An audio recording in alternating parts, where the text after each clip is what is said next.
All right. All right. Good morning, everyone. Today we're going to talk about organ failure.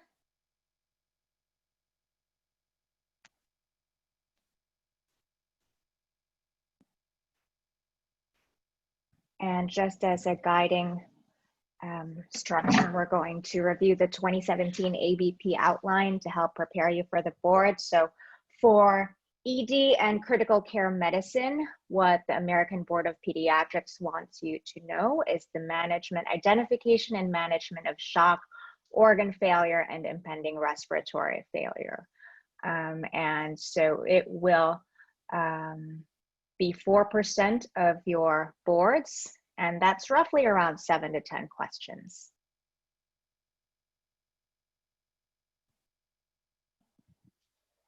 So our last PICU lecture, we discussed shock, which is the inability to provide sufficient perfusion of oxygenated blood and substrate to tissues to meet metabolic demands. And we talked about how that manifests as altered mental status, signs of impaired perfusion, and impaired oxygenation.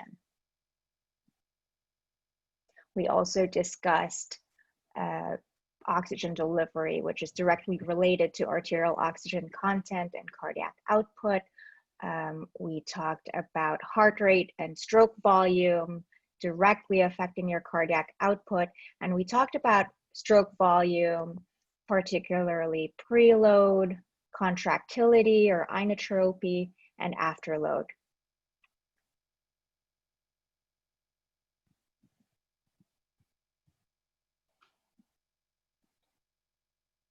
All right, and so organ failure is a very big topic, and will we master it in 30 minutes? Obviously not, right? So this is just a brief introduction, and out of all these topics for today, I chose for us to discuss heart failure and renal failure, and then we'll just set a different date for the other topics. Neurologic failure is a 1-hour lecture in itself, so it's respiratory failure. I'll have to discuss with Dr. Zhu if he has a lecture for hepatic failure. Otherwise, we'll also discuss that, okay? Now, you will see these cases even as a general pediatrician. So in the very least, you will need to be able to identify these cases and know the initial management, okay? And so I always like to say that it's all about perfusing your essential organs, right?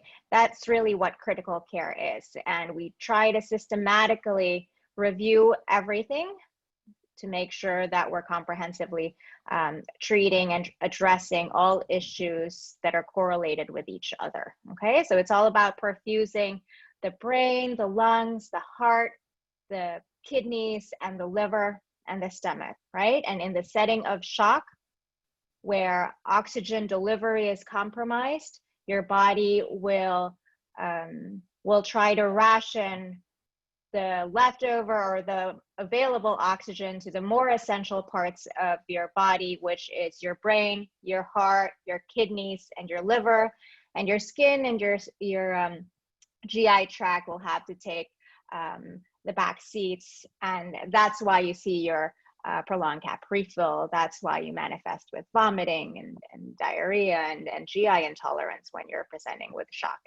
and impending organ failure. Now, you also want to think about how to perfuse your essential organs. So you want to know how to maintain cerebral perfusion pressure, and that's, of course, related to mean arterial pressure. You want to think about pulmonary arterial pressure as well for your lungs, diastolic blood pressure for perfusion of your heart during the diastolic phase, and renal perfusion pressure, which to perfuse your kidneys.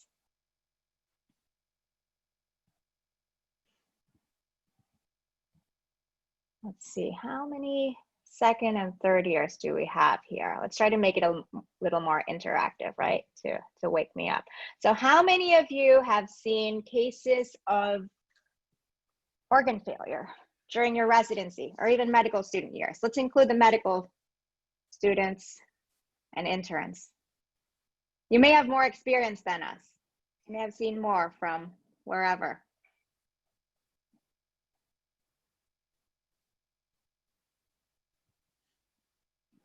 Oh, I see a thumbs up. Okay, Aish. Can you share what case it was? Yes, this was, I think, a few months ago, and I believe some of the other third years were also involved when we had that 19-year-old female who was positive for the COVID-19, who was intubated. At that time, I think respiratory-wise was her main concern, but we did see a few MIS-C cases afterwards for the adolescents as well who had complete cardiac failure, BNP in the thousands, AST, ALT elevated, BUN, creatinine elevated all at once. Okay, all right, very good. And so let's talk about the respiratory failure patient first. So how did that patient present? So I actually, sorry, let me let me just switch gears. Since we're talking about heart and renal failure, the one with MIS-C and heart failure, how did those patients present? So as far as I remember, I wasn't there for the admission, but I do remember they had the IgG positive like 2-3 weeks later, and it was like vague generalized symptoms. It could have been any kind of viral reaction at that time for initial presentation. But I think like they had the vital signs instability that progressed. I think 1 or 2 had a rash as well, and then like everything, one organ started affecting the other. So it wasn't like an acute onset, but it was just kind of like over the span of a few days, everything just kind of, collapsed. Okay, all right, good. And so I think you were talking about the teenager who had a COVID exposure 4 weeks prior, right? And then presented with tachycardia and hypotension, and COVID antibodies were positive. We checked for signs of heart failure. We got an echocardiogram, which showed a borderline low normal ejection fraction. And so in the setting of a COVID infection and shock, we treated for multi-system inflammatory syndrome. There were also elevated LFTs, if I remember correctly. And so we gave an inotrope of dopamine infusion. Okay, I saw someone raise their hand or give a thumbs up. That would be me. We had a case of renal failure, acute on chronic. The girl who presented with a single congenital kidney with the BUN of 76 and creatinine of over 4. The girl herself was chill. She was only bothered by her phone, but it was us who were more worried. So we had to transfer her for dialysis. And she's right now on, I believe, on list for transplant. Right, so this was a teenage girl who had no medical issues until she fainted, and imaging and and initial workup was normal except for labs, which showed a BUN of 75, which prompted the workup, and she was identified to have a solitary kidney with some cysts.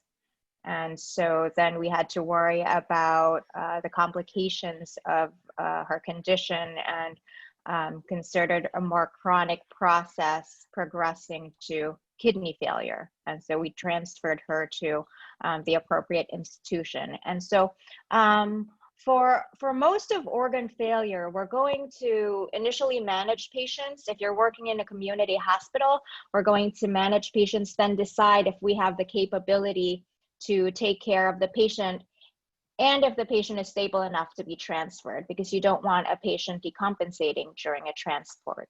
Okay, that's the same or even worse as keeping a very critical patient, right? You don't want a patient dying during a transport. So you have to make sure that the transport is carried out safely to be able to be treated and avail of the services in the other institution. For the most part, we can treat some patients with neurologic, cardiac, and respiratory failure. Hepatic and renal failure, we would transfer out. Cardiac failure and neurologic failure requiring pediatric surgeons in those subspecialties, well, we would have to transfer out. So it would depend on the cases, all right? Thanks all for your contributions. I'll call on you every now and then to just keep you on your toes. All right, so the objectives of our talk is to review the etiology, epidemiology, and clinical manifestations of heart and renal failure. We'll discuss differential diagnoses of heart and renal failure, and we'll discuss the initial evaluation and management. So I was smiling when Dr. Mendez had talked about this during morning report, because as general pediatricians, or really in any subspecialty you choose, your job will be to look for that needle in the haystack, all right, and treat it. You'll probably see, I don't know, in your lifetime in pediatrics, 10,000 children with fever, but you need to identify the one that actually has toxic shock syndrome versus a viral infection that will get better without any treatment at all. All right, so let's start talking again and requiring interaction and you guys unmuting yourselves with this case. And this was a case that we had seen maybe 5 or 6 years ago. So this is a case of a baby who was admitted into the PICU as an ALTI. We called it ALTI 6 years ago, so I'll use that term. This was a 1-month-old baby girl brought in because she turned blue after an episode of drinking milk and was fine after. A chest x-ray is ordered, and that's the only abnormality that was seen. What's the best next step in the diagnosis and management of this patient? Don't all go unmuting at once, one by one. I think we should order an echo for the patient. Okay, very good. So why do you think an echo is necessary? What's your concern with this x-ray? Looks pretty normal. I think the heart looks bigger than normal, and it's only 1 month, and maybe some congenital heart defect. So I want to order echo to take a look. Okay, all right, very good. So the heart looks enlarged, obviously enlarged, right? And so you would like to get an echocardiogram to check the heart function. What else do you want to determine from this patient?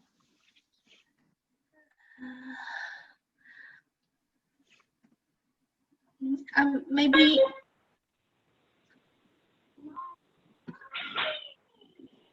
we first Other people can contribute too.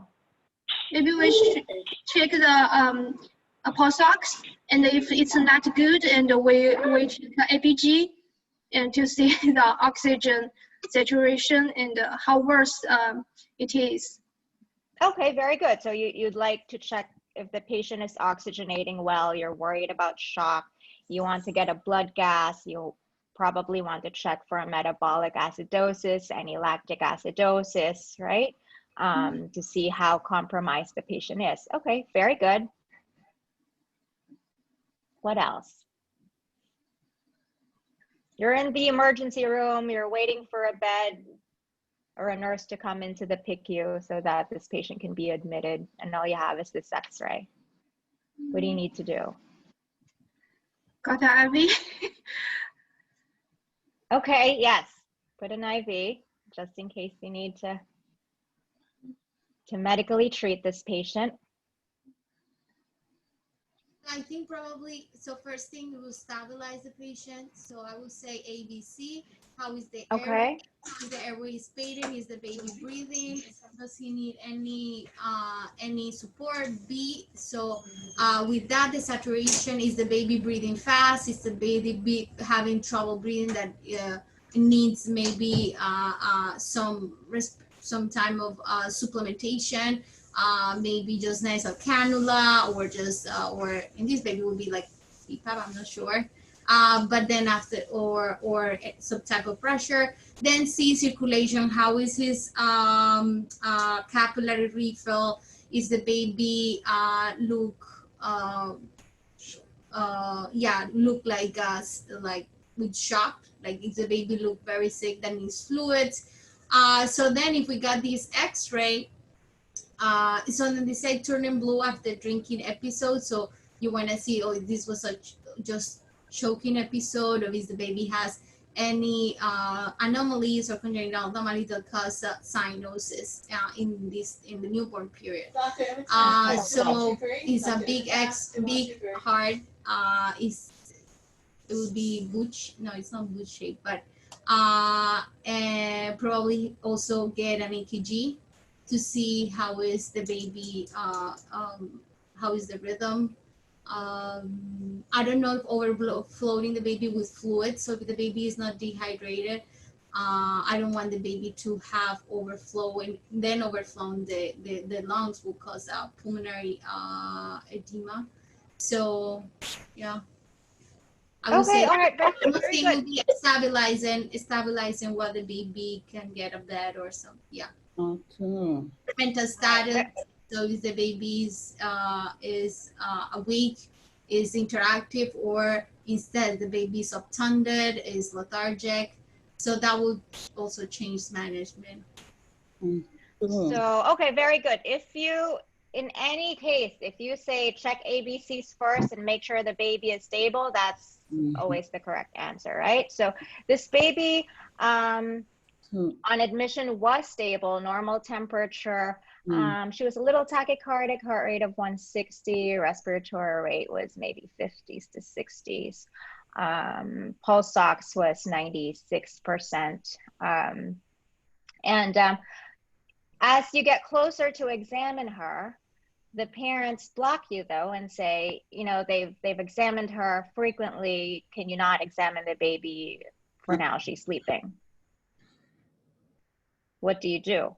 This is a true story, and in that scenario, the residents left, and so what would you do? So hopefully you don't do that, right? So in this case, just explain to the parents that you can even take advance and auscultate or listen to the chest of this patient, because I would like to know if the patient have like a good air entry, because could be like a bronchoaspiration that this patient have, or could be too, I can auscultate well the heart to see if any murmur, thinking about the cardiac here, the heart. And I don't know in this X-ray, I don't know if I see like free air in the like left side, or kind of infiltrating the right one. But I will say that it's better than the patient is sleeping right now. Take advance, listen to the chest, and the heart will be easier for us. Right, so very good. To evaluate the patient too. Very good. So please, please, please insist on an exam.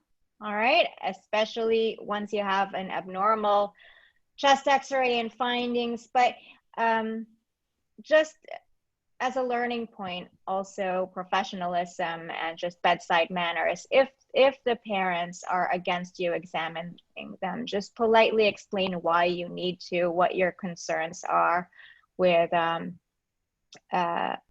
checking, and so I like to say, I need to thoroughly examine the baby. We need to make sure everything's okay. You brought your baby for a reason, and I understand this might wake the baby up. I'll try my best not to wake the baby up, okay?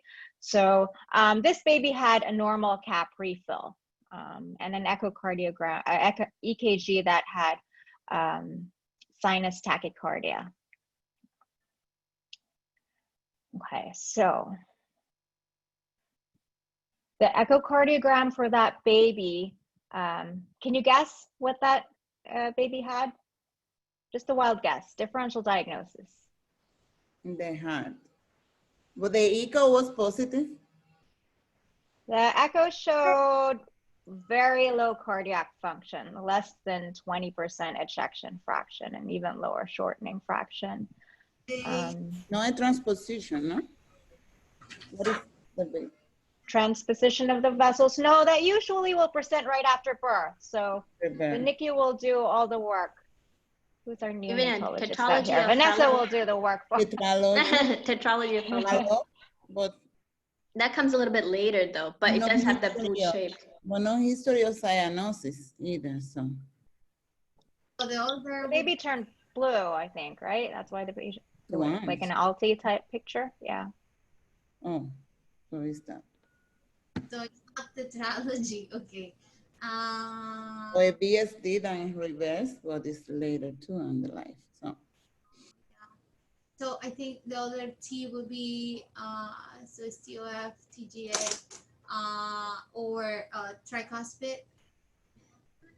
Atresia. That's a more weird. No, so those are Yeah, all, that would be- those are very good differentials, but those are all cases that would present around the first few days of life, right? Your T's, your cyanotic causes of cyanotic congenital heart defects, but very good differential diagnosis. So this baby presented a month later.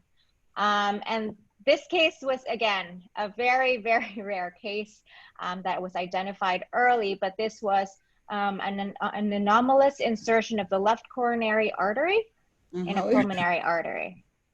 Okay, and this usually is diagnosed much, much later. So this was, I guess it was very good that this case was caught earlier. Having said that, though, this patient already had poor cardiac function upon diagnosis, the patient was emergently transferred to cardiac intensive care unit for cardiac surgery for the coronary arteries. The baby, I believe, was on ECMO or a heart-lung bypass machine for several days as well. But the baby did well. All right, and it's being followed closely. All right. So now let's talk more in general about heart failure, okay? So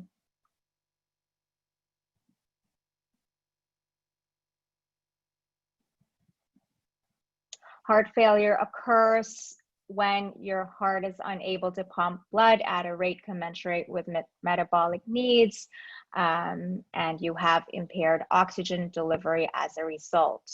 It may be due to a change in your contractility, right, your inotropy, which will result in a low cardiac output, or due to abnormal loading conditions being placed on the myocardium.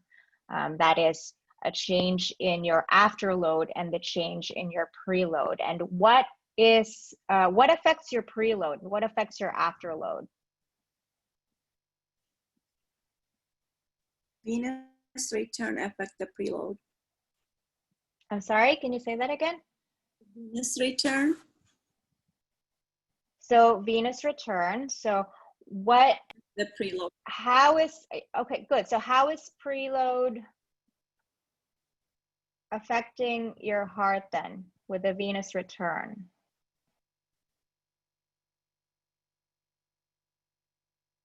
What is preload? It should increase the stroke volume, right? The preload? Is it volume, or is it a volume or a pressure? So preload is the volume, isn't it? It's the amount of blood coming into the heart. So it's the amount of blood coming into the heart in the simplest way that we can all understand. And so if you have to think about volume, so what are the things that will affect the volume of your heart? The volume going into your heart? Decreased blood volume, like in exsanguination. Okay, so decreased blood volume will affect your preload. That's good. What about congenital causes affecting your preload? Congenital heart defects. So a VSD, right, your septal defects, where there is a change in volume, that would change your preload as well. Okay, does that make sense? So septal defects can affect preload and compromise your cardiac function as a basic example. And what about afterload? What is afterload? It's the pressure that you're pushing out against. Good, so it's pressure. Afterload is the pressure against which the heart has to pump against, right? And so what will, give an example of what would affect your afterload. If you have like a stenosis in one of the valves, like aortic valve stenosis. Good, so your valve stenotic defects, the simplest way for me to understand is a coarctation of the aorta where the pressure is higher, and that would impair your cardiac function and contractility because of that afterload defect. Okay, all right, very good. Volume overload is the most common cause of heart failure in children. As you guys had all mentioned, clinical manifestations will depend on the presentation and the symptoms. So heart failure around 1 to 2 months of age, if you're thinking congenital heart defect, it's usually due to increasing left to right shunt from your septal defects that will become apparent as pulmonary vascular resistance decreases, affecting pressures and volumes within your heart chambers. And also acquired heart disease such as myocarditis and cardiomyopathy can present at any age. And these will be the cases that you'll see in the PICU that we transfer out to cardiac centers. So I got this table from Nelson's. This is a very good table differentiating causes or stratifying causes of heart failure by age group. So what you'll see in the NICU, in neonates and fetal causes of heart failure would be severe anemia, your dysrhythmias, SVT, VTAC, complete heart block, high output cardiac failure with your teratoma and AV malformation. With preterm babies, it could be fluid overload, a PDA, VSD, and a right-sided heart failure in the setting of BPD. For full-term neonates, asphyxial cardiomyopathy, AV malformations, left-sided obstructive lesions, so that would be your coarctation of the aorta, hypoplastic left heart, and critical aortic stenosis, transposition of the great vessels, large mixing cardiac defects, again, your single ventricle and truncus arteriosus, viral myocarditis, anemia, and again, dysrhythmias such as your SVT and complete heart block. As the patient gets older, these are the pathologies that you'll see. So in infants and toddlers, VSD, the anomalous. So remember what we talked about, anomalous left coronary artery, they usually present much later. And metabolic cardiomyopathy, acute hypertension with cardiac effects, SVT, Kawasaki, and postoperative repairs of congenital heart diseases. So if you have patients who have had congenital heart disease repair, you need to follow up. You need to make sure they follow up with their cardiologist and their cardiac surgeon You need to know what their residual lesions and defects are after the surgery, and what their medical management and plan is moving forward. So, for example, if it's valvular disease that had that required surgery, do they need? When do they need the valve to be addressed again? For children and adolescents, you'll see patients with rheumatic fever, acute hypertension, viral myocarditis too as the cause, thyrotoxicosis, hemochromatosis, cancer, sickle cell, endocarditis, cor pulmonale arrhythmias, chronic upper airway obstruction, in the US, not so much with unrepaired or palliated congenital heart disease, but if you go to developing countries, you may see these patients, and also cardiomyopathies. So clinical manifestations, again, in infants, will present more with poor feeding, failure to thrive, tachypnea, and diaphoresis with feeding. In older children, they will present with more adult-like symptoms, so shortness of breath, easy fatigability, and edema. The physical findings will depend on the pathology, so whether there's pulmonary vascular congestion or systemic vascular congestion. For the most part, the patient will be tachycardic with thready pulses. If you're dealing with a predominantly left-sided heart failure, the patient will be tachypnic or thopnic with wheezing and pulmonary edema. If it's right-sided heart failure, it will be more of your edema, distended neck veins, and hepatomegaly. You had all mentioned these workups for the patient that we had discussed. So an EKG, you'd like to check for any dysrhythmias that require emergent management. You want to check for electrolyte abnormalities that could exacerbate any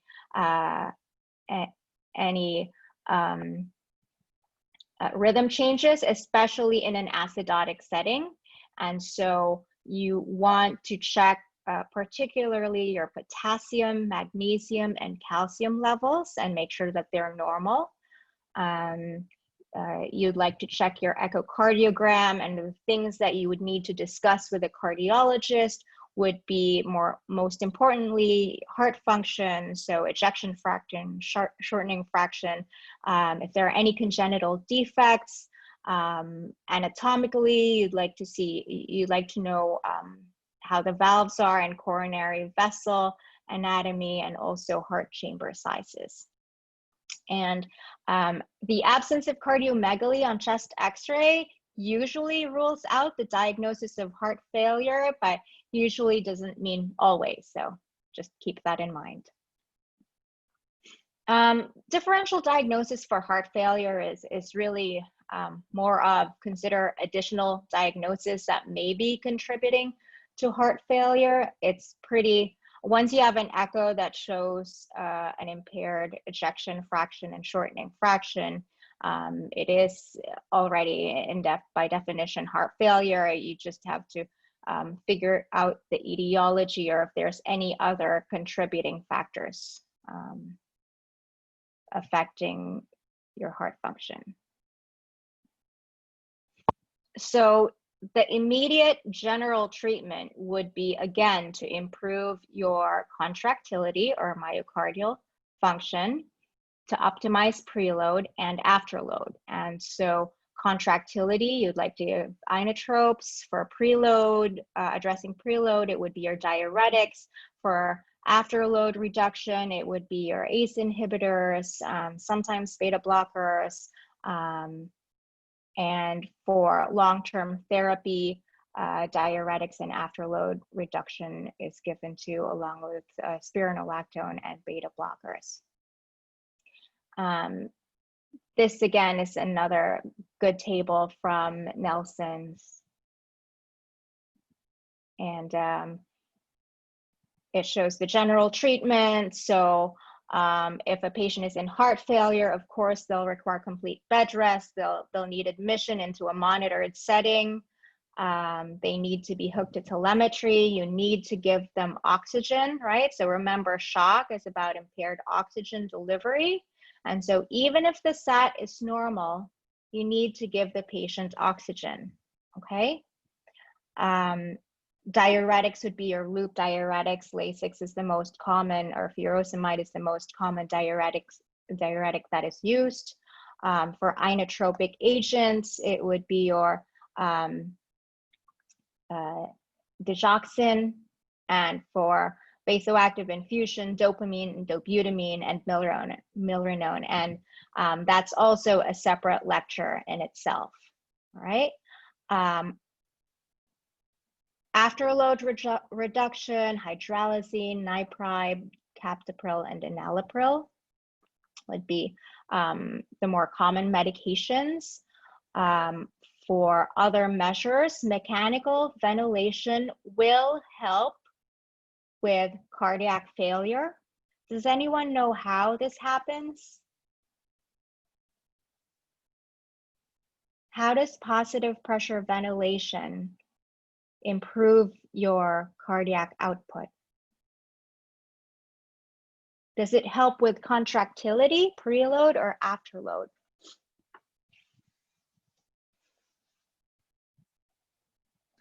I think it's decreased afterload because with the improvement of oxygenation and the afterload of the pulmonary will decrease. And, Okay, all right, that's very good. So it actually improves your afterload, but because of the positive pressure that is delivered and helps your heart out.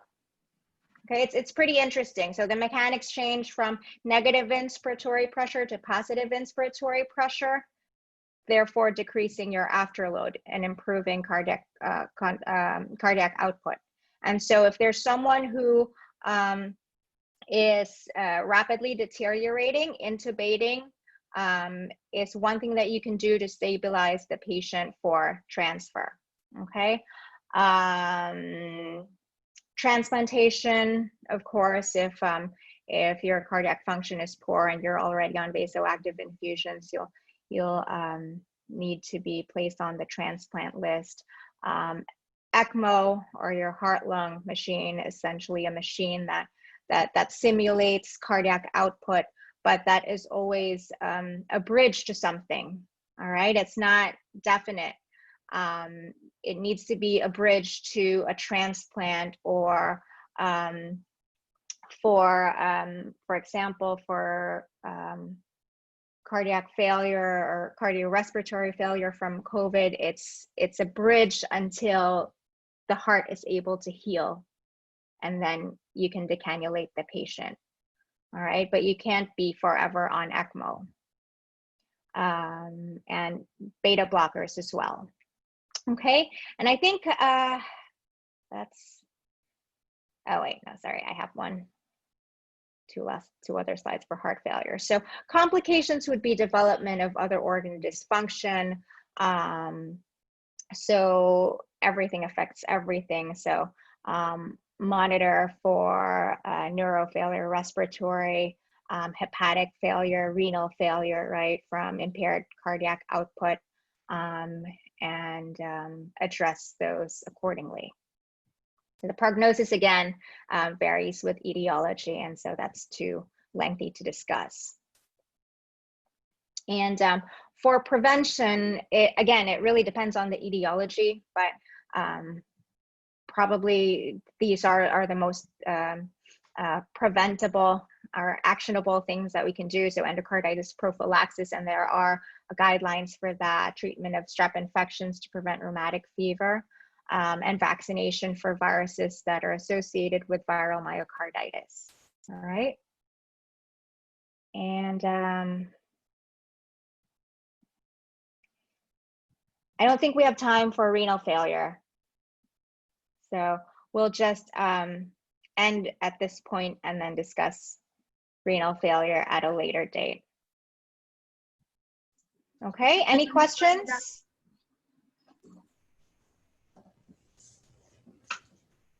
Questions at this point?